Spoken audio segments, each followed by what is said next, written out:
Hello friends, स्वागत है आपका हमारी चैनल पर। तो आज हम जानेंगे P ratio and sector P का मतलब क्या होता है और इसका हम स्टॉक बाय करने में कैसे इसका इस्तेमाल कर सकते हैं।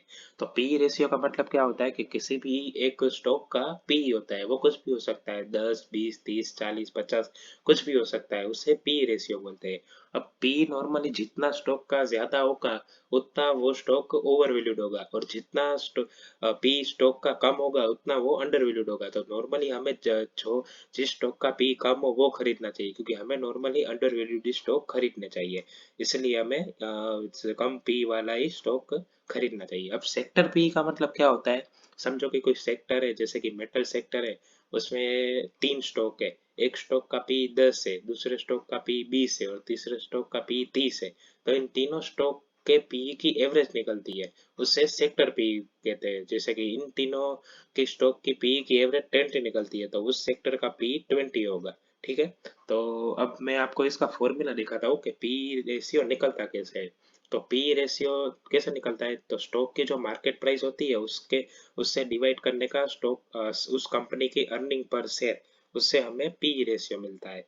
ये फॉर्मूला वैसे इतना इम्पोर्टेंट तो नहीं है, क्योंकि हमें नॉर्मली कोई भी सॉफ्टवेयर से डायरेक्ट कोई भी स्टॉक का पी मिल सकता है, लेकिन ये तो हम इंफॉर्मेशन के लिए बता देते हैं। अब मैं आपको थोड़े एग्जांपल दिखाता हूँ।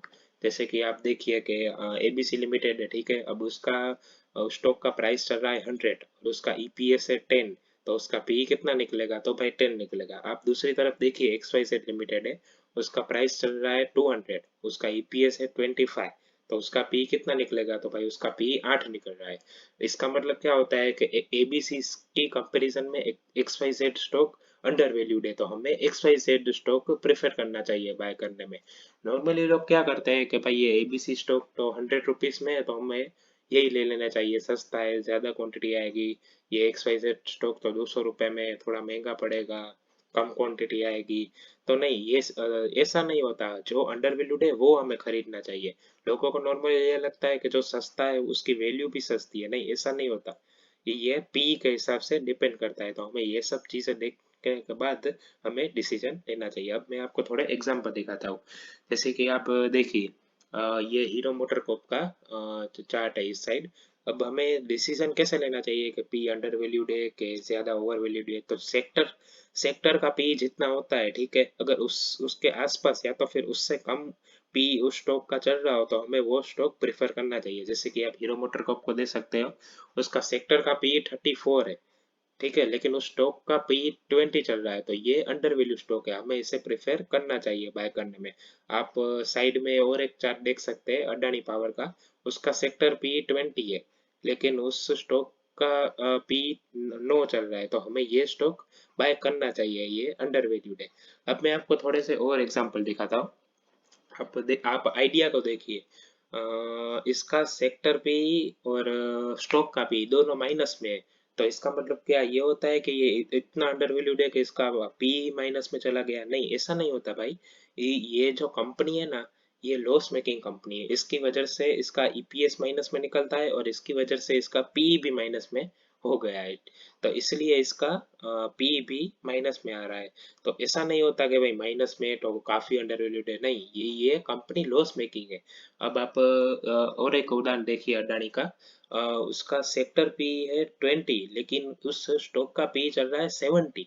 तो ये काफी ओवर वैल्यूड है, हमें ऐसे स्टॉक से थोड़ा दूर रहना चाहिए जो लॉस मेकिंग हो या तो फिर ओवर वैल्यूड पी हो। ऐसी कंपनियों से हमें थोड़ा दूर रहना चाहिए, क्योंकि क्या होता है इसमें, जब मार्केट क्रैश होती है ना, तब ये बहुत क्रैश होते हैं, क्योंकि ये काफी ओवर वैल्यूड है। और जब मार्केट बढ़ती है ना, तो ये इतने बढ़ते भी नहीं है, क्योंकि ये ऑलरेडी ओवर वैल्यूड पे हो, और कितना बढ़ेंगे। और इससे उल्टा, अगर हमें कम पी वाला हमने स्टॉक लिया हो, तो जब भी मार्केट क्रैश होगी ना, तब वो कम क्रैश होंगे, क्योंकि वो ऑलरेडी अंडर वैल्यूड है। और इसका उल्टा, जब भी मार्केट बढ़ेगी तो वो ज्यादा बढ़ेंगे, क्योंकि वो ऑलरेडी अंडर वैल्यूड है, अब उनका बढ़ने का टाइम हो सकता है। तो इस हिसाब से हमें पी और सेक्टर पी को देखना चाहिए स्टॉक बाय करने के समय में। अब ये जो पी रेशियो और सेक्टर पी है, वो फंडामेंटल एनालिसिस में देखना काफी जरूरी है, काफी इंपॉर्टेंट पार्ट है, हर एक इन्वेस्टर को पता होना चाहिए। और और फंडामेंटल एनालिसिस में और सारी कई चीजें देखने को आती है, जिसके बारे में हम एक एक वीडियो करके जानेंगे। अगर आपको ये सीरीज पसंद आ रही हो तो हमारे साथ जुड़े रहिए। अगर आपको ये वीडियो अच्छा लगा हो तो वीडियो को लाइक करें, शेयर करें, कमेंट करें और चैनल को सब्सक्राइब करें। Thank you very much.